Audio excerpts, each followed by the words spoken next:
ഒന്ന് ദയ വിചാരിക്കടേ. എണീറ്റ് നടക്കാൻ വയ്യാത്തവരാണ്. എന്തെങ്കിലും ഇട്ടേച്ചു പോണേ. അമ്മമാരെ, പെങ്ങന്മാരെ, സഹോദരിമാരെ, അയ്യോ അയ്യോ, രണ്ട് കണ്ണും കാണാത്തവരാണ്.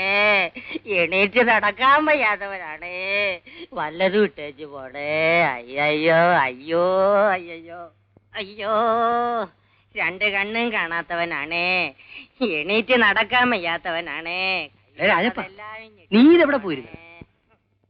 ഒന്ന് മൂത്രമൊഴിക്കാൻ പോയതാണ്. രണ്ട് കണ്ണും കാണാത്തവനാണ്. നീ കണ്ണു തുറക്കടാ. ഞാനാണടാ പങ്കംപിള്ള. പങ്കംപിള്ള ചേട്ടനോ? എന്താ ചേട്ടാ? എടാ രാജപ്പ, നീ മൂത്രം ഒഴിക്കാൻ പോയപ്പോഴും നിന്റെ ശബ്ദം ഇവിടെ കേട്ടല്ലോടാ. അതെങ്ങനെ? അതൊരു സൂത്രമാ. നോക്കിയാട്ടെ, ഇതാണ് ടേപ്പ് റെക്കോർഡർ. ആവശ്യമുള്ളതെല്ലാം ഞാൻ ഇതിനകത്ത് റെക്കോർഡ് ചെയ്ത് വെച്ചിട്ടുണ്ട്. അയ്യോ, വല്ലതും തരണേ. രണ്ട് കണ്ണ്. എങ്ങനെ? കൊള്ളാം കൊള്ളാം. പക്ഷെ എന്തിനാടാ ഇത് ടേപ്പിലാക്കി വെക്കുന്നത്? നിനക്ക് വായില്ലേടാ ചോദിക്കാൻ? വാ കൊണ്ട് വിളിച്ച് വിളിച്ച് ചങ്ക് പൊട്ടി. തരുന്നവന്മാരും ഉണ്ട്, തരാത്തവന്മാരും ഉണ്ട്. അതുകൊണ്ട് ഇതും ഓൺ ചെയ്ത് തലക്കടി വെച്ചോണ്ട് ഞാൻ മൂടി പുതച്ച് കിടക്കും. ആവശ്യാനുസരണം ഇവൻ അങ്ങ് വിളിച്ചോളും. അപ്പൊ നിനക്ക് സുഖം. എന്തോന്നു സുഖം? ഇതുകൊണ്ടൊന്നും ഇപ്പൊ രക്ഷയില്ല പങ്കൻ ചേട്ടാ. ദിവസം 10, 15, 25 രൂപ കിട്ടിയിട്ടും ചെലവിന് പോലും തികയുന്നില്ല. അതുകൊണ്ട് ഞാൻ ഈ തൊഴിലൊന്ന് വിപുലപ്പെടുത്താൻ തീരുമാനിച്ചിരിക്കുക. ഇതൊക്കെ അതായത് ആരൊക്കെ വരുന്നു? പോ.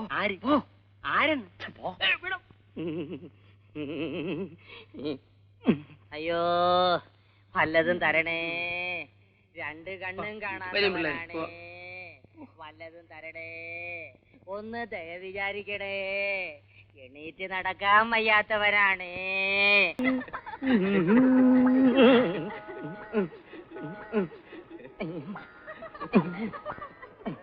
കുഞ്ഞേ, വല്ലതും തരണേ. ഇയാൾ ഇവിടെ എത്തിയോ? ശല്യം. തനിക്ക് വേറെ ജോലിയൊന്നുമില്ലേ? ഇത് തന്നെയാണ് കുഞ്ഞേ എന്റെ ജോലി.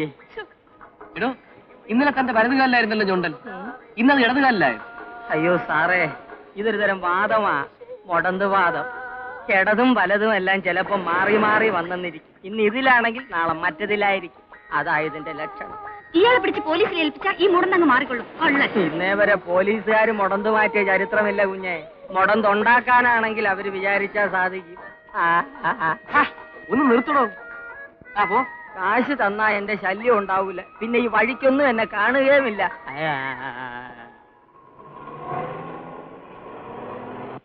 അയ്യോ ചേട്ടൻ, മോഹൻ പോയിക്കോളൂ.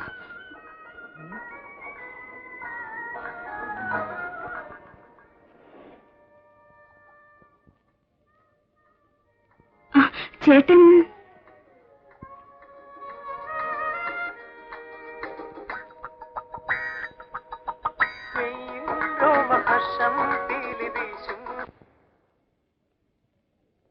നീ എന്താ ഇവിടെ? കുറച്ച് കൂട്ടുകാരികളുമായി വന്നതാ. ചേട്ടൻ വരുന്നത് കൊണ്ടാ ഞാൻ ഇങ്ങോട്ട് വന്നത്.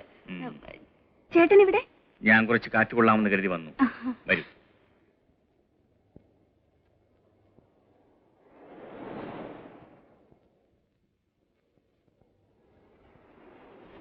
അയ്യോ, കൊച്ചിനെ ഞാൻ എവിടെയോ കണ്ടിട്ടുണ്ടല്ലോ. ഇതാ കൊച്ചിനെ ഞാൻ കണ്ടിട്ടേ ഇല്ല. കൊച്ചി നാട്ടിലെങ്ങും ഉള്ളതല്ല. പുതിയതായിട്ട് വന്നായിരിക്കും അല്ലേ? ടൂറിസ്റ്റ് ആണോ? എന്താ അങ്ങനെ ചോദിച്ചത്? അല്ല, എന്നെ പോലൊരു പാവം മുടന്തന് 5 രൂപ ഈ നാട്ടിലുള്ളവർ തരില്ല. ഇവിടെ ഉള്ളവരെല്ലാം കണ്ണി ചോരയില്ലാത്തവരാ. മുടന്തനെ കണ്ടാലും പറയും തൊഴിലെടുത്തൂടെ, അല്ലെങ്കിൽ പോലീസിൽ പിടിപ്പിക്കും എന്നൊക്കെ. അലവലാദികളാ സാറേ, കാശിന് കൊള്ളാത്ത എരപ്പാളികൾ. ഞാൻ പോട്ടെ സാർ. പാവം അല്ലേ ചേട്ടാ?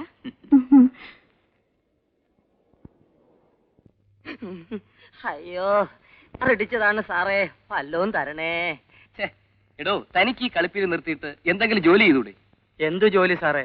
സാറിന് എനിക്ക് എന്തെങ്കിലും ജോലി തരാം, ഞാൻ ചെയ്യാം. താൻ പോയി അന്വേഷിക്കണം. എവിടെ നിന്ന് അന്വേഷിക്കാനാ സാറേ? സാറിനറിയാമോ, ഞാൻ പ്രീ ഡിഗ്രി വരെ പഠിച്ചവൻ. തൊഴിൽ അന്വേഷിക്കാൻ ഇനി സ്ഥലമില്ല. എനിക്കും ജീവിക്കണ്ടേ സാറേ?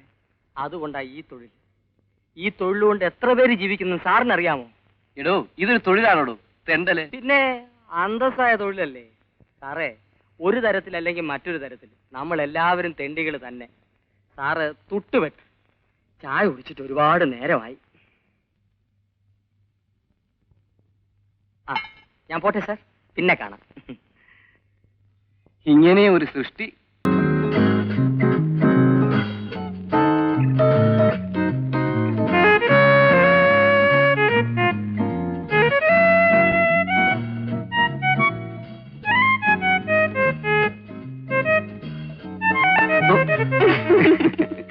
എന്താ ലത ഇത്? ഞാൻ എത്ര നേരമായി കാത്തിരിക്കുന്നു. ഞാൻ ഒട്ടും വൈകിട്ടില്ല. പറഞ്ഞ സമയത്ത് തന്നെയാ വന്നത്. മോഹൻ നേരത്തെ വന്നത് എന്റെ കുറ്റാണോ? സമ്മതിച്ചു, കുറ്റം എന്റേത് തന്നെ. പക്ഷേ ഈ കുറ്റം ഇനിയും ഞാൻ ചെയ്തുകൊണ്ടേയിരിക്കും. എന്തുകൊണ്ടാണെന്നോ? ലതേ, ഒരു നിമിഷം പോലും എനിക്ക് പിരിഞ്ഞിരിക്കാൻ വയ്യാത്തതുകൊണ്ട്. അത് കൊള്ളാം. എങ്കിലേ ഇവിടെ തന്നെ ഒരു വീട് കെട്ടി സ്ഥിരതാമസം തുടങ്ങുന്നതാ നല്ലത്. ആലോചിക്കാഞ്ഞിട്ടല്ല, പക്ഷേ കോർപ്പറേഷൻ സ്ഥലം തരില്ലല്ലോ.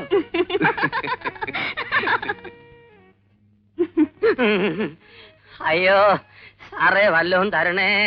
ഒന്നുമില്ല, പൊയ്ക്കോ. എവിടെ പോയാലും ഇയാളൊരു ശല്യമാണ്. ഒന്ന് സാറേ, ഇങ്ങോട്ടൊന്ന് നോക്കിക്കേ, എന്റെ കാല് കണ്ടോ? എനിക്കൊന്നും കാണണ്ട, താനൊന്ന് പോയാട്ടെ. സാറ് കാശൊന്നും തരണ്ട, ഒന്ന് നോക്കിയാ മതി, ഫ്രീ ആയിട്ട്. എന്റെ അവസ്ഥ എന്താണെന്ന് ബഹുജനം അറിയണമല്ലോ. എടോ, താൻ പോകുന്നുണ്ടോ ഇല്ലയോ? ഞാൻ പോയേക്കാം സാറേ, വല്ലതും തരണേ സാറേ, ഞൊണ്ടിയാണ് സാറേ. ഇതൊരു ശല്യമായല്ലോ. ശല്യം?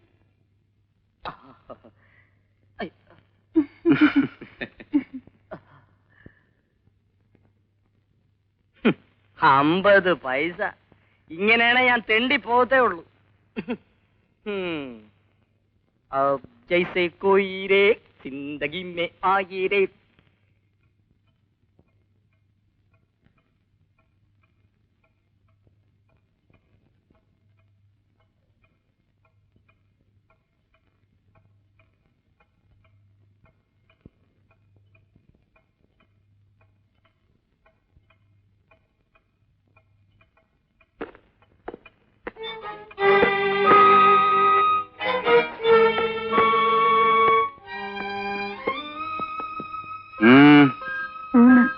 വേണ്ട,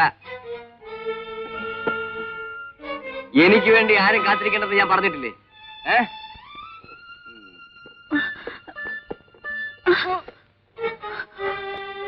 ബുദ്ധിമുട്ടണ്ട, സ്വന്തം കാലിൽ നടക്കാൻ എനിക്ക് നല്ലപോലെ കഴിയും.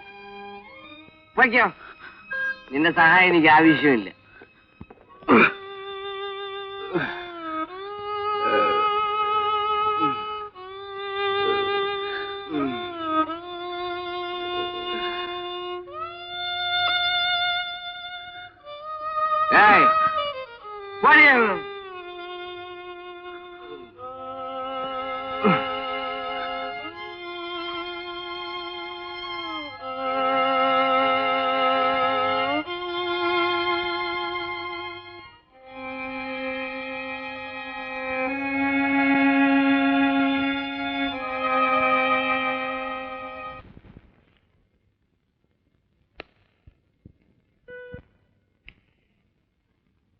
സുധേ, എന്തോ?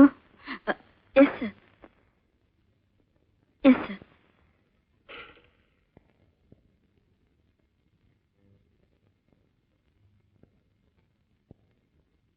ഇരിക്കൂ. Messrs. William Kodak and Sons, Bombay 33. Dear sir, your letter dated 3/4/82.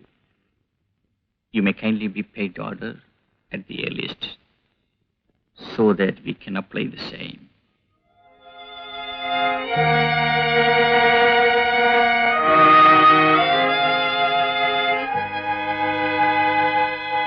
Sir, dictation.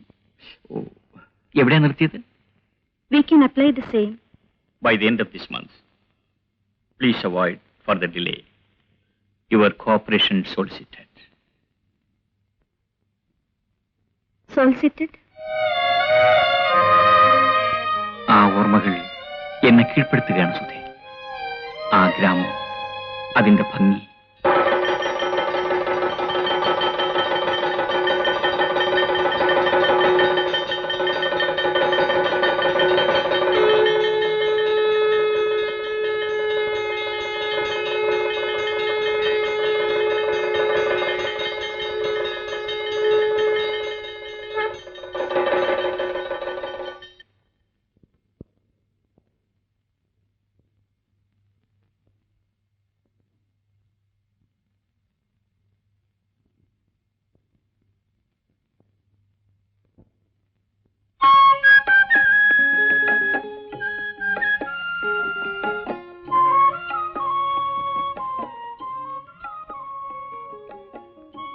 ഇവിടെ നിന്ന് കളഞ്ഞത്? ഇവിടെ നിന്നാലും പ്രസാദം കിട്ടുമല്ലോ. ദേവി തൊഴണ്ടേ? എന്നേ തൊഴുത് കഴിയും. കള്ളം. ഗോപിയുടെ ക്ഷേത്രത്തിൽ കയറിയില്ലല്ലോ. എന്റെ ദേവിയെ തൊഴാൻ ക്ഷേത്രത്തിൽ കയറേണ്ട ആവശ്യമില്ലെന്നാ പറഞ്ഞത്. ദേവി നേരെ മുന്നിൽ നിൽക്കുന്നല്ലോ. ഈ ചേട്ടൻ എപ്പോഴും ഒരു തമാശയാ. തമാശയല്ല, ഹൃദയം നിറയെ നീയാണ്. മറ്റൊരു ദേവിക്കും ഇവിടെ ഇടമില്ല. ഈ അവസ്ഥയിൽ എന്നെ കണ്ടാൽ ദേവി എന്നോട് പിണങ്ങില്ലേ? അയ്യോ, ഈ ചേട്ടനെ കൊണ്ട് ഞാൻ കുഴങ്ങി. നമുക്ക് പോകാം. ഇനി ഇവിടെ നിന്ന ചേട്ടൻ എന്നെ സാക്ഷാൽ ദേവിയാക്കി കളയും.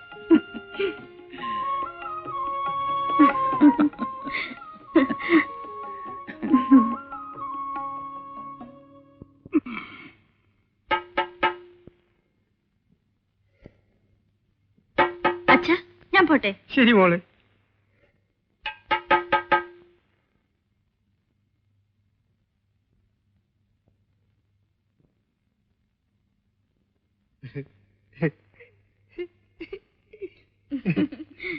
എന്താ ചെല്ലപ്പ, ഇന്ന് ചൂണ്ടിടാൻ പോയില്ലേ? ഇപ്പൊ പോവും. ഞാൻ സുധയെ കാണാൻ നിന്നതാ. എന്താ കാര്യം? ഒന്നുമില്ല, വെറുതെ കാണാൻ. പോട്ടെ.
എന്താ അച്ഛാ ഇത്? ഇന്നും ഇങ്ങനെ കുടിച്ചോണ്ട് വന്നാലോ? അച്ഛനൊന്നും കുടിച്ചില്ല മോളെ, ഒരു ഗ്ലാസ് മാത്രം. അതും അച്ഛന്റെ വേദന മറക്കാൻ. നിന്റെ അമ്മ മരിക്കുന്നതിന് മുമ്പ് അച്ഛൻ ഇങ്ങനെ കുടിച്ചിരുന്നു മോളെ?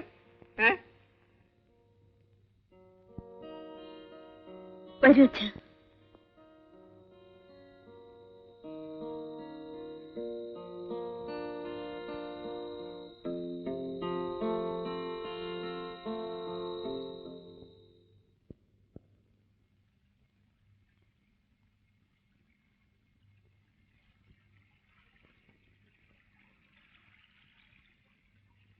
സുധേ, സുധേ, നില്ല് നില്ല്. ദാ, ഞാൻ സുധയ്ക്ക് വേണ്ടി പിടിച്ചതാ. നല്ല മീനാ. എനിക്ക് വേണ്ട ചെല്ലപ്പ. കാശൊന്നും വേണ്ട, വെറുതെ. അതുകൊണ്ട് തന്നെയാ വേണ്ടെന്ന് പറഞ്ഞത്. ഞാൻ സ്നേഹം കൊണ്ട് തരുന്നതല്ലേ. എനിക്കറിയാം ചെല്ലപ്പ. ചെല്ലപ്പനൊരു കാര്യം ചെയ്യും. ഇത് വിറ്റ് കിട്ടുന്ന കാശ് അമ്മയുടെ കൈ കൊണ്ട് കൊടുക്കും.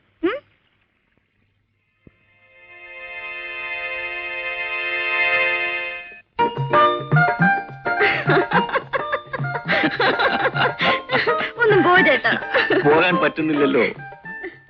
ഒഴിവുകാലം കഴിക്കാനാ ഞാനിവിടെ വന്നത്. പക്ഷേ ഈ ഗ്രാമത്തിന്റെ ഭംഗി കണ്ടപ്പോ 1-2 ആഴ്ച കൂടി ഇവിടെ താമസിക്കണമെന്ന് തോന്നുന്നു. അപ്പോഴാണല്ലോ അവിചാരിതമായി ജീവിതത്തിലെ ഏറ്റവും വലിയ അപകടം സംഭവിക്കുന്നത്.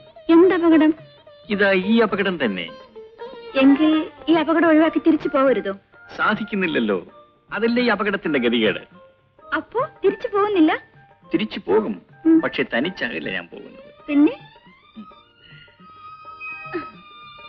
സുധയും കൊണ്ടേ ഞാൻ പോകും. ഗോപേട്ട, സുധേ,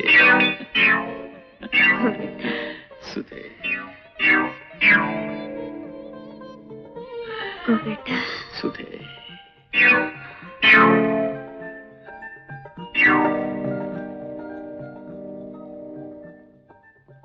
അളിയൻ എന്ത് പറഞ്ഞാലും ശരി, സുധയെ ഇവിടുന്ന് പറഞ്ഞയക്കുന്ന പ്രശ്നമേ ഇല്ല. മരിക്കുന്നത് വരെ എനിക്ക് അവളെ കണ്ടുകൊണ്ടിരിക്കണം. അതിനുശേഷം അവളെ കൊണ്ടുപോയിക്കോ.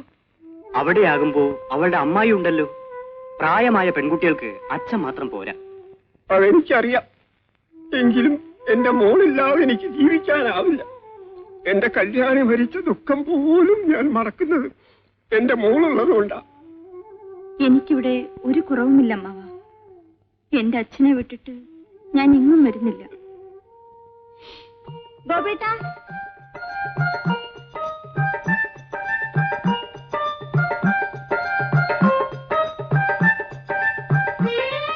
എന്താ സുഖേ? ഒന്ന് കാണാൻ. ഇന്ന് രാവിലെ നമ്മൾ കണ്ടതല്ലേ? എനിക്ക് എപ്പോഴും കാണണം, കണ്ടുകൊണ്ടേയിരിക്കുന്നു. അയ്യോ, മതില് ഇടിഞ്ഞു വീഴും. ഇടിഞ്ഞു വീഴട്ടെ, എന്നാലും നിന്നെ ഞാൻ വിടൂല.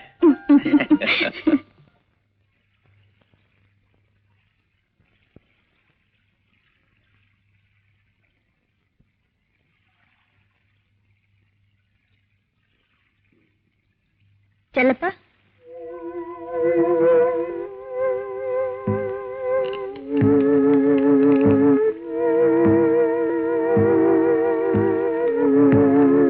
ആ മീനിങ് എടുക്ക, കാശ് തരാം. എന്താ ചെല്ലപ്പൻ വല്ലാതെ മീൻ തരുന്നില്ലേ? നിങ്ങളെടുക്ക്.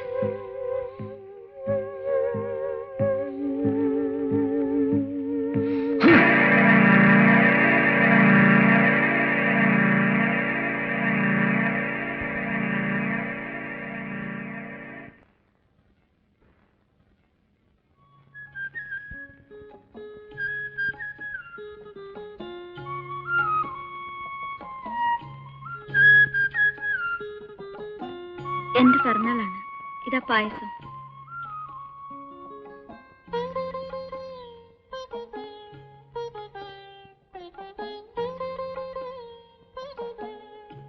ഇതാ നോക്കൂ, ഞാൻ പ്രത്യേകം അടയാളപ്പെടുത്തിയിട്ടുണ്ട്.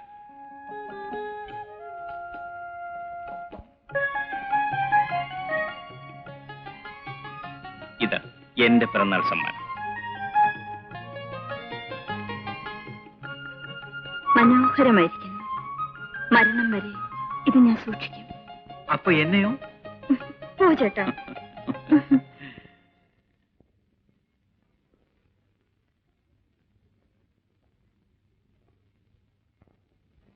ഓഹോ, വെക്കേഷൻ ഈ ഗ്രാമം തിരഞ്ഞെടുത്തത് വെറുതെ അല്ല. കവിതയുണ്ടല്ലേ? ആ, ആരോഗ്യമുണ്ട്. എന്നിട്ട് എന്നെ ഇതുവരെ കാണിച്ചില്ലല്ലോ. ഞാൻ ആരെയും കാണിക്കാറില്ല. എഴുതി കഴിഞ്ഞാൽ ഉടൻ വലിച്ചു കയറി ചവറ്റ കുട്ടിയിലിടും. എനിക്ക് തന്നെ അറിയാം സാധനം പോരാണെന്ന്. അച്ഛൻ ഇന്ന് നേരത്തെ എത്തിയല്ലോ. അതെ മോളെ.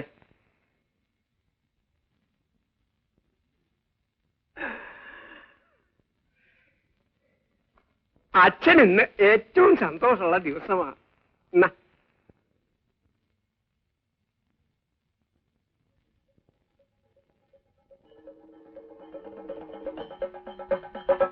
ഇളഞ്ഞിക്കൽ ഭഗവതിയുടെ പട്ടും പണവുമാ മോളെ. ഒരുപാട് പേര് മത്സരിച്ചു വീറോടെ. എങ്കിലും അച്ഛൻ ജയിച്ചു മോളെ. ചെണ്ട കൊട്ടി തുടങ്ങിയ കാലം മുതൽക്കുള്ള ആഗ്രഹമാ ദേവിയുടെ പട്ടും പണവും വാങ്ങണമെന്ന്. ഇത്തവണ ഭഗവതി അച്ഛനെ അനുഗ്രഹിച്ചു മോളെ. ഭഗവതി അച്ഛന്റെ ശരീരത്തിൽ ആവേശിച്ചതുപോലായിരുന്നു.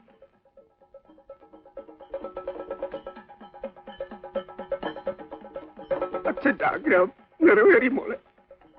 പക്ഷേ ഇത് കാണാൻ എന്റെ അമ്മ ഒരു പക്ഷേ മോളിലിരുന്ന് അവളിത് കാണുന്നുണ്ടാവും. ഇല്ലേ മോളെ? അച്ഛാ, ചോറ് കൊണ്ടിട്ടെ അച്ഛാ.